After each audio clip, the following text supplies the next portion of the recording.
তো দেখুন, এই জামানার কথাই নবীজি বলছেন সাল্লাল্লাহু আলাইহি ওয়াসাল্লাম, তোমাদের সামনে এমন একটা যুগ আসছে, নবীজি বলছেন জামানা সাবরিন, কঠিন জামানা, যে জামানায় ঈমান নিয়ে চলাটা হবে হাতের মধ্যে আগুন নিয়ে চলার মতো।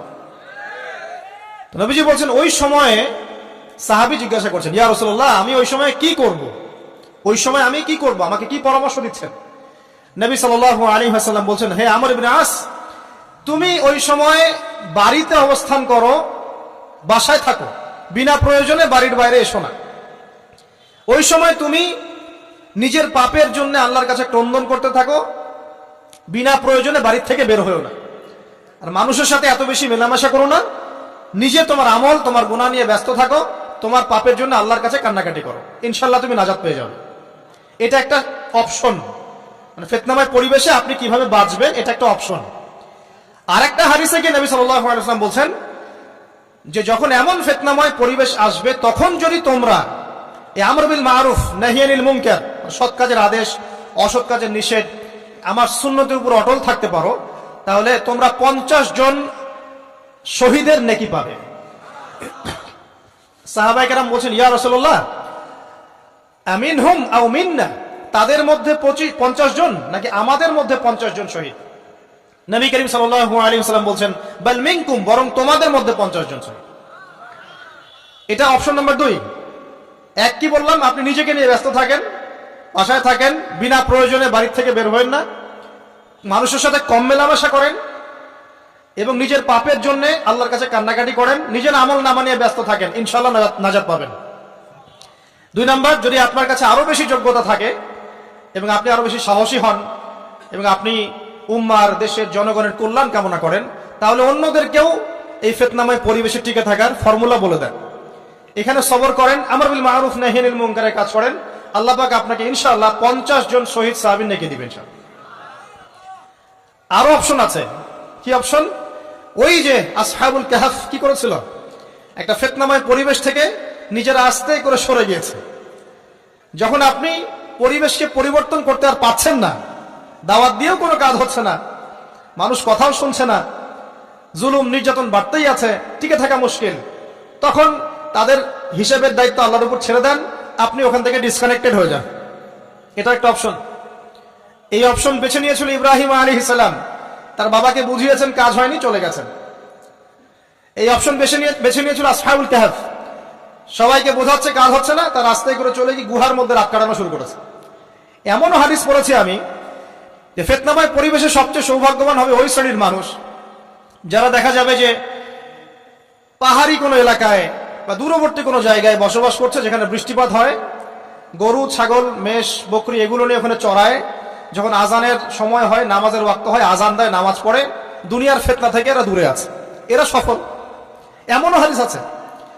তো হয়তো আপনার কাছে মনে হচ্ছে না এখন ওই যুগ আসে নাই, কিন্তু আমি আপনাকে বলে দেই যে কোরআন এবং সুন্নাহর চোখ দিয়ে যদি আপনি দেখতে শেখেন এবং বর্তমান বিশ্বের প্রেক্ষাপটটা অ্যানালাইসিস করার যোগ্যতা আপনি অর্জন করেন কোরআন সুন্নাহর চোখ দিয়ে, আপনি বুঝতে পারবেন সেই সময় অনেক আগেই চলে এসেছিল। এখন ফিতনা এবং ফাসাদময় এই পরিবেশে আমরা কি করতে পারি, ছোট স্কেলে, বড় স্কেলে না, ছোট স্কেলে। আমি আজকে বড় বিষয় নিয়ে কথা বলতে আসি না, কারণ আমি চিন্তা করলাম যে আসলে প্রথমে যদি ব্যক্তিকেন্দ্রিক বিষয়টা ঠিক না হয়, বড় বিষয় আলোচনা করে কোনো লাভ নাই। আগে ব্যক্তি যদি ঠিক না হয়, বড় বিষয় আলোচনা করে আসলে কোনো লাভ নাই, আপনারা বুঝবেনও না, মাথার উপর দিয়ে চলে যাবে। এখন গ্লোবাল অ্যাফেয়ার্স নিয়ে কথা বলে খুব একটা ফায়দা নাই আপনাদের। এখন ইকোনমিক পুরো এই সুদভিত্তিক সিস্টেম আপনি চেঞ্জ করতে পারবেন না, এবং পুরো যে তাগুতি ব্যবস্থা আপনি চেঞ্জ করতে পারবেন না। আপনি কি করতে পারবেন? আপনি নিজেকে পরিবর্তন করতে পারবেন, আপনার পরিবারকে পরিবর্তন করতে পারবেন। এতটুকু আপনার পক্ষে এখন পর্যন্ত সহজ, ঠিক না ভাই? ঠিক কথা। এটা আপনি এখন করতে পারবেন। তো এটার ফর্মুলা কি? ফর্মুলা ঘাটতে গিয়ে আল্লাহ পাক আমার মাথার মধ্যে একটা হাদিস নিয়ে এসে দিলেন, কারণ আমি বিশ্বাস করি যে আপনারা বলছেন মাওলানা, আল্লামা, আমি আসলে এমন কিছু নই, এই কথাগুলো আসলে আমার সাথে যায় না। আমি নিতান্তই একজন ছোট মানুষ এবং তালেবে ইলম, জ্ঞানের পথের পথযাত্রী, আর আমি তালেবে ইলম হয়ে থাকতে চাই। আমি মুফতি হই, আমি মুহাদ্দিস, মুফাসসির বা এই যে শব্দগুলো আপনারা বলছেন, এমন কিছুই নয়। আসলে কিয়ামতের মাঠে আমি জান্নাতে যেতে পারবো কিনা আমি নিজেই জানি না। যখন কোনো মানুষ নিজেকে অনেক বড় মনে করা শুরু করবে, বুঝে নিবেন সেই ইবলিসের আনুগত্য করা শুরু করেছে আর কি। কারণ ইবলিস বলেছিল আবা ওয়াস্তাকবারা, আমি খলাকতানি মিন নার ওয়া খলাকতাহু মিন তিন, আমাকে সৃষ্টি করেছেন আগুন দিয়ে, আদমকে সৃষ্টি করেছেন মাটি দিয়ে, আমি কেন আদমকে সিজদা করতে যাব? তো এটা ইবলিসের চরিত্র, আবা ওয়াস্তাকবার, সে উদ্ধত হয় এবং অহংকার প্রদর্শন করে। তা আমি মনে করি যে আমি কিছু বলি না, আল্লাহ রাব্বুল আলামিন আমাকে বলার তৌফিক দেন মাত্র, আলহামদুলিল্লাহ। তা আমার মাথায় একটা হাদিস আসছে, সকাল থেকে ঘুরছে, সেটা হচ্ছে, দেখুন বারা ইবনে আযিব রাদিয়াল্লাহু আনহু থেকে বর্ণিত হাদিসটা আসছে এবং হাদিসটা বিশুদ্ধ। এখান থেকে আমি মূল আলোচনা যাচ্ছি যে একদিন আনসার মানুষদের মধ্যে, আনসার কারা? আমাদের আনসার বাহিনী। আনসার কারা? যারা মুহাজির সাহাবীদেরকে আশ্রয় দিয়েছিল মদিনায়, তাদেরকে কি বলা হয়?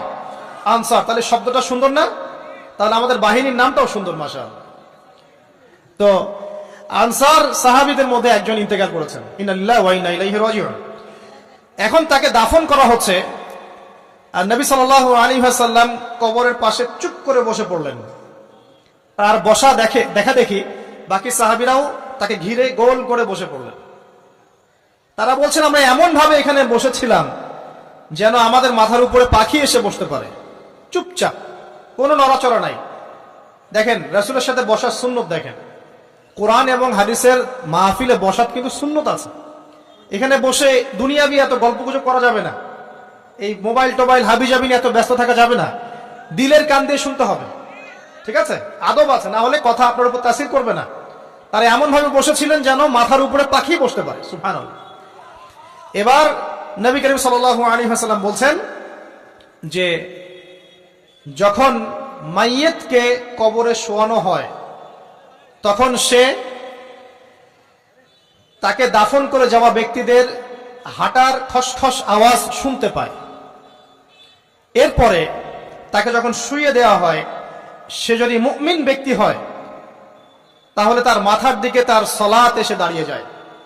দুনিয়াতে আপনি যে নামাজগুলো পড়েছেন, আমি যে নামাজগুলো পড়ছি, এগুলো মাথার দিকে দাঁড়িয়ে যায়। ডান দিকে চলে আসে তার সওম, সওম মানে কি? রোজা। বাম দিকে চলে আসে যাকাত, যাকাত মানে কি? যাকাতের সাথে তো আমরা পরিচিত নই। আমরা ওই যে রাস্তাঘাটে যে দান খয়রাত গুলো উঠানো হয়, এগুলোর সাথে খুব পরিচিত, তাই না?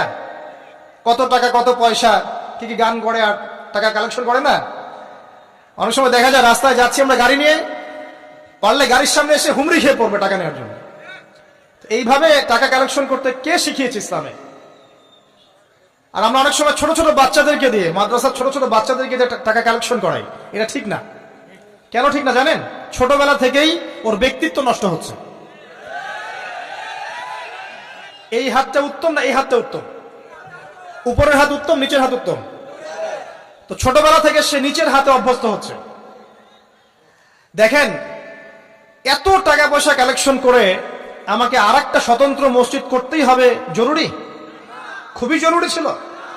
মানুষের কাছে হাত চেয়ে, হাত পেতে রাস্তাঘাটে এরকম করে গাড়ি থামিয়ে, তারপরে কি বলবো, সুর করে গান গেয়ে এত টাকা পয়সা কালেকশন করতেই হবে? মসজিদটা আমাকে টাইলস ফিটিং করতেই হবে? এসি মসজিদ করতেই হবে? আমরা এমনও মসজিদ রংপুরে দেখেছি 10 বছরেও টাকা কালেকশন শেষ হয়নি। 10 বছর ধরে কালেকশন হচ্ছে। আমি ছোটবেলা থেকে দেখছি কালেকশন হচ্ছে। কি বুঝলেন? তো এগুলো আমাদের ব্যক্তিত্ব নষ্ট করে। মুসলিমরা উপরের হাতের মালিক।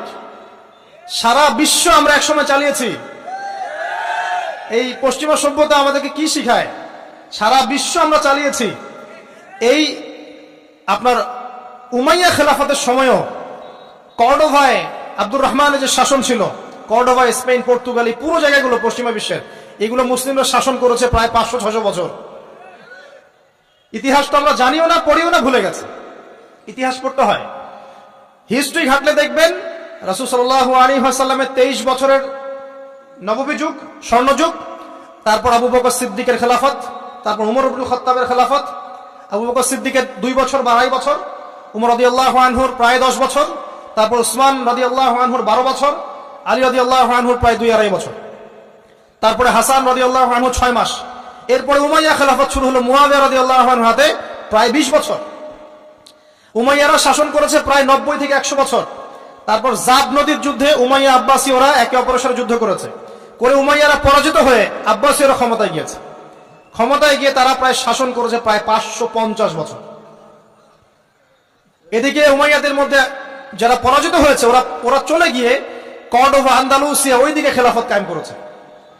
তারপরে আবার এদিকে ফাতেমি খেলাফত ছিল, উসমানীয় খেলাফত ছিল, তারপরে মিশরে তুলুনি একটা রাজবংশ ছিল, আমাদের সাবকন্টিনেন্টে মোগলরা ছিল, সারা বিশ্বে আমরাই ছিলাম। ইতিহাস তো ভুলে গেছে। তা আমরা সবসময় উপরের হাত ছিলাম, উপরের হাত আমরা দিতাম, মানুষ নিত। আর এখন কি হয়েছে, আমরা এখানে আমরা চাই, মানুষ দেয়। আর ওরা কি এমনি দেয়? ওরা চড়া সুদ দিবে না? ওয়ার্ল্ড ব্যাংকে যান লোন নিতে, চড়া সুদ, মানে এই সুদ শোধ করতে গিয়ে বিভিন্ন দেশ শ্রীলঙ্কা হয়ে যাচ্ছে। সুদ তো শোধ করতে হবে, এমনি তো আপনাকে আর এগুলো দিবে না। তো এই সুদটা শোধ করতে গিয়ে আমাদের জিনিসপত্রের দাম বেড়ে যাবে, তারপরে দেখবেন জনগণের উপর কর বেড়ে যাবে, অনেক প্রবলেম। আর এই প্রবলেমগুলো ফেস করতে হবে কি কারণে? রিবা বা সুদের কারণে। তো এই যে বলছি, দেখেন ছোটবেলা থেকেই যে আমরা নিচের হাতে অভ্যস্ত হচ্ছি, এটা ত্যাগ করতে হবে। ব্যক্তিত্বের পরিচয় দেন, এত টাকা পয়সা চেয়ে প্রতিষ্ঠান করার দরকার নাই। আমার জমি আছে 1 বিঘা, আমি প্রতিষ্ঠান করবো ইনশাআল্লাহ। আপনার 2 বিঘা আপনি করেন, যার সামর্থ্য আছে সে করবে, সামর্থ্য নেই করার দরকার নেই। আর একটা মসজিদ যদি কবুল হয়, একটা মসজিদ একটা জেলার জন্য যথেষ্ট। একটা মসজিদ নববী থেকে নবী সাল্লাল্লাহু আলাইহি ওয়াসাল্লাম সারা দুনিয়া শাসন করেছে। আর আমাদের দাম কোটি কোটি মসজিদ বাংলাদেশে। এই যুগের কথাও নবীজি বলেছেন, যে যুগে মসজিদগুলো চাকচিক্যময় হবে, মসজিদগুলো কি হবে? চাকচিক্যময় হবে, হেদায়েত উঠে যাবে এবং মসজিদের মধ্যে শোরগোল হট্টগোল বেড়ে যাবে। দেখেন না মসজিদে হট্টগোল বেড়ে গেছে না? এটা সেই যুগ। তো যেটা বলছিলাম প্রিয় ভাইরা, যে নিচের হাতে অভ্যস্ত না, উপরের হাতে অভ্যস্ত হতে হবে। এই কারণে এই যে একটা হাদিসের কথা শুরু করলাম, যে আনসার সাহাবী কারা ছিল? যারা মুহাজির সাহাবীদেরকে আশ্রয় দিয়েছে। এখন এই সাহাবীদের মধ্যে একজন ইন্তেকাল করেছে, তার লাশ যখন রাখা হচ্ছে তখন নবীজি বলছেন, মাথার দিকে মাইয়াতের আসে কি? সালাত। সালাত মানে কি? নামাজ। 5 ওয়াক্ত নামাজ আজকে থেকে ছাড়বেন? ওয়াদা করেন আজকে থেকে 5 ওয়াক্ত নামাজ ছাড়বো না ইনশাআল্লাহ। একটা হাদিস খালি বলি, মান তারাকা সালাতান মুতাআম্মিদান ফাকাদ কাফারা, মান তারাকা সালাতান মুতাআম্মিদান ফাকাদ কাফারা। আবার শুনেন, قال رسول الله صلى الله عليه وسلم من ترك صلاة متعمدا فقد كفر। আর মুয়াজ বিন জাবাল রাদিয়াল্লাহু আনহু কে নবীজি বলেছেন, মান তারাকা সালাতা মুতাআম্মিদান ফাকাদ বারিয়াত মিন জিম্মাতিল্লাহ। যে ব্যক্তি নিজের উপর ফরজ নামাজ ছেড়ে দিল, সে কুফরি করলো।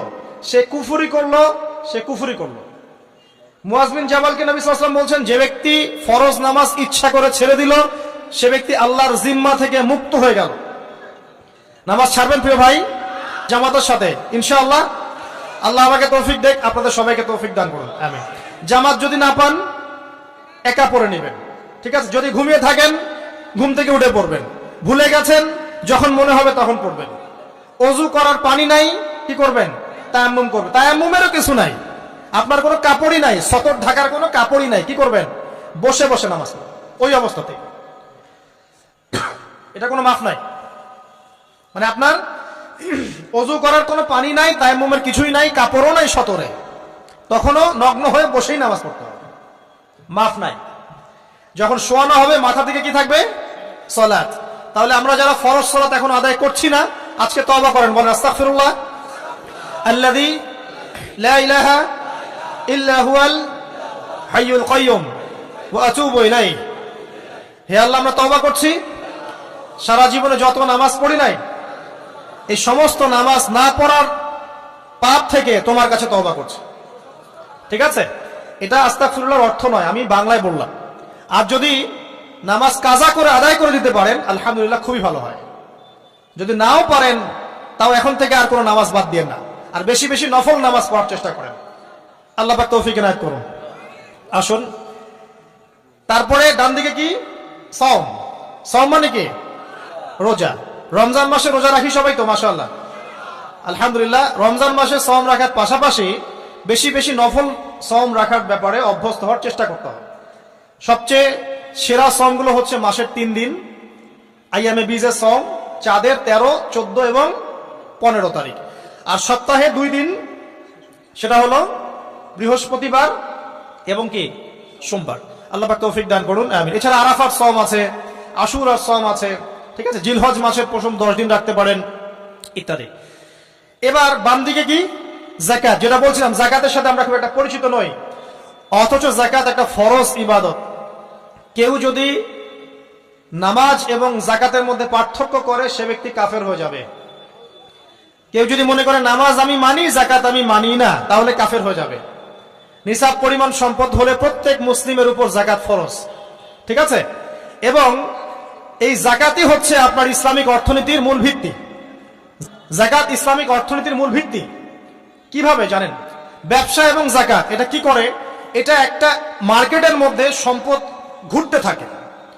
আমি বুঝাচ্ছি আপনাকে। মনে করেন আপনি ব্যবসা করছেন এবং যাকাত দিচ্ছেন। যাকাত কারা দিবে? যারা যাকাতের নিসাব পরিমাণ সম্পত্তি রাখে, মানে কিছুটা ধনী তারা। তো তারা ব্যবসা করছে, মাশাআল্লাহ। ব্যবসা যখন করে, ব্যবসায় কি থাকে? লাভ থাকে, লস থাকে, লাভ থাকে, লস থাকে। লাভও হতে পারে আপনার, লসও হতে পারে। আর সুদে কি? শুধু লাভ, লস আছে? লস নাই। পার্থক্য বোঝেন। এখন ব্যবসা যখন আপনি করবেন, এই টাকা বা মূল যে ক্যাপিটাল যেটা বলে অর্থনীতির ভাষায়, এটা মার্কেটের মধ্যে সার্কুলেট করতে থাকবে। আজকে আপনি ধনী, লাভ করেছেন, কালকে লস করবেন, এই ধন আরেকজনের হাতে চলে যাবে। সে আবার ব্যবসা করছে, সে লাভ করলে সম্পদ তার হাতে থাকলো, লস করলে আরেকজনের হাতে। মানে এই মানিটা, ক্যাপিটাল যেটা, এটা মার্কেটের মধ্যে ঘুরতে থাকে, ঘুরতে থাকে। আজকে কেউ ধনী, কালকে কেউ ধনী, আজকে কেউ ফকির, কালকে কেউ ধনী, এভাবে। এখানে আল্লাহ পাক যাকে ইচ্ছা হয় ধন দেন, যাকে ইচ্ছা হয় দরিদ্র করেন। এটা আল্লাহ পাক নিয়ন্ত্রণ করেন। আবার এর মধ্যে যারা ধনী হবে তারা আবার যাকাত দিবে। কাকে যাকাত দিবে? যে গরিব তাকে। এই কারণে অর্থনৈতিক সাম্য থাকবে এবং টাকা, ক্যাপিটাল মার্কেটে সার্কুলেট করতে থাকবে। এটা হচ্ছে ইসলামিক ইকোনমিক্স। বুঝাতে পারছি না মনে হয়? আর রিবাই কি হবে? রিবাই কোনো লসের চান্স নাই। মানে এখানে ধনী আরো ধনী হতে থাকবে, গরিব আরো গরিব হতে থাকবে, প্লাস যাকাতও দিবে না। তখন সমাজের একটা অংশ অনেক ধনী হবে, আরেকটা অংশ একদম মাটিতে পড়ে যাবে, কোনো ব্যালেন্স হবে না। এই কারণে বিশ্বের একটা অংশ, ওই বিশ্বের একটা বড় অংশ যারা সুদখোর, যেখান থেকে সুদ এসেছে, ওইটা আস্তে আস্তে ধনী হয়ে গেছে এবং বিশ্বের বহু কান্ট্রি আস্তে আস্তে দারিদ্র সীমার নিচে চলে আসছে। এটা শুধু ব্যক্তির ক্ষেত্রেই নয়, এটা সমাজের ক্ষেত্রেই নয়, পুরো বিশ্বটা হচ্ছে। তো এই হলো রিবা এবং ব্যবসা ভিত্তিক, যাকাত ভিত্তিক ইকোনমিক সিস্টেমের পার্থক্য, বেসিক ডিফারেন্স। রিবার মধ্যে আল্লাহ পাক তার হাত উঠিয়ে নেন, আল্লাহ পাক সেখানে আর ইন্টারফেয়ার করেন না। ঠিক আছে, সুদ খাচ্ছ, তুমি তোমার মতো চলো এখন। আর ব্যবসা ভিত্তিক ইকোনমিক্স চললে আল্লাহ পাক সেখানে কাউকে ধন দিবেন, কারো কাছ থেকে নিবেন। আপনার ধন নিয়ে আমাকে দিবেন, আমার ধন নিয়ে আপনাকে দিবেন। আর আমি যদি ধনী হই, আমি আবার যাকাত দিব, সেই যাকাতের টাকা আবার আপনার হাতে যাবে, কেউ না খেয়ে মরবে। তো সামনে এই যে বলা হচ্ছে 2023 সাল, শুধু 23 সাল না, আমার অবজারভেশন 2026-27 পর্যন্ত একটা অর্থনৈতিক মন্দা চলতে পারে। বলবে কিছু কিছু লোক যে ভবিষ্যৎবাণী করতে যাবে, এটা ভবিষ্যৎবাণী নয়। আপনি বর্তমান সম্পর্কে খবর রাখেন না বলেই বর্তমানকে আপনার ভবিষ্যৎ মনে হচ্ছে। আমাদের অনারেবল মিনিস্টার যারা আছেন ওদেরকে জিজ্ঞাসা করেন, তাদেরকে জিজ্ঞাসা করেন, তারাও বলছেন যে 2023 সাল থেকে 26 সাল খাদ্য মন্দার মধ্যে যাবে। দেখেন নাই? তারা এই কথা বলছেন কারণ তারা বুঝতে পারছেন ওয়ার্ল্ডের অবস্থা ভালো না। এখানে একটা সলিউশন বলছে, ইচ্ছা হলে আপনি গ্রহণ করতে পারেন, ইচ্ছা হলে নাও করতে পারেন। আমার তো চাপিয়ে দেওয়ার কোনো ক্ষমতা নাই। ফাযাক্কির ইন্নামা আনতা মুযাক্কির, আপনি শুধু উপদেশদাতা। লাস্তা আলাইহিম বিমুসাইতির, আপনি কারো প্রতি দারোগা নন। কি উপদেশ? এই যে যাকাত, যেটা যাকাত, আমাদের যাকাত যেটা আসে, এটাকে একটু বড় পরিসরে কালেক্ট করার চেষ্টা করতে হবে। করে যদি আমরা সুষ্ঠু বন্টন করতে পারি গরিবদের মাঝখানে, ইনশাআল্লাহ কেউ খাদ্য অভাবে মারা যাবে না ইনশাআল্লাহ। আল্লাহ পাক আমাদেরকে বোঝার তৌফিক দান করুন। এর পাশাপাশি তারা যেটা বলেছেন, ইকোনমিক সেকশনের লিডার যারা আছে তারা যেটা বলছেন এটা ঠিক বলছেন। তারা বলছেন কৃষিভিত্তিক অর্থনীতির কথা বলছেন, এটার সাথে আমি 100% একমত। কারণ আল্লাহ পাকের কোরআন, এই কোরআনের মধ্যে বেশিরভাগ যে অর্থনীতির কথা এসেছে তা হচ্ছে কৃষিভিত্তিক অর্থনীতি। এটা কি জানেন? হয়তো জানেন না। কোরআনে যত ইকোনমিক সিস্টেমের কথা আসছে তার মধ্যে সবচেয়ে বেশি এসেছে কৃষিভিত্তিক অর্থনীতির কথা, তারপর ব্যবসা এবং যাকাত। অতএব তারা ঠিকই বলেছেন, দেশের যারা ইকোনমিক সেকশনে গবেষণা করছেন তারা ঠিক কথাই বলেছেন যে কৃষিভিত্তিক অর্থনীতি হচ্ছে আমাদের অর্থনৈতিক মন্দা দূর করার অন্যতম উপায়। ঠিক বলেছেন, আমি একমত। তো যাকাত যেটা কথা বলছিলাম, বাম দিকে যাকাত আসবে। তো যাকাত আমরা দিব তো ইনশাল্লাহ ভাই? যাদের, শোনেন, বাংলাদেশে এমন অনেক শিল্পপতি আছে যাদের একজনের যাকাতের টাকা দিয়ে একটা গ্রাম চলতে পারে। আর জাকাতের টাকা কিন্তু শুধু এক বছরে আসবে না, প্রতি বছরেই ঘুরে ঘুরে আসবে। মনে করেন যে আপনাদের এলাকার মধ্যে অনেক বিত্তশালী আছেন, আমি দোয়া করি মন থেকে আল্লাহ পাক বিত্তশালীদের অন্তরটাকে নরম করে দিক এবং ওসমান রাদিয়াল্লাহু আনহুর মতো দানশীল করে দিক। আমরা দোয়া করি, আমরা কারো খারাপ চাবো, সবার জন্য হেদায়েতের দোয়া করব। টাকা থাকতে তো সমস্যা নাই, কিন্তু টাকা থেকে যদি উসমান রাদিয়াল্লাহু আনহু হতে না পারলাম তাহলে সমস্যা। টাকা থাকতে কোনো সমস্যা নাই, ধন আপনাকে আল্লাহ দিতেই পারে। এই ধনটাকে উসমান গনি রাদিয়াল্লাহু আনহুর মতো আল্লাহর পথে বিতরণ করে দেন, ইনশাআল্লাহ আল্লাহ পাক আপনাকে জান্নাতুল ফেরদৌস দান করবেন ইনশাআল্লাহ।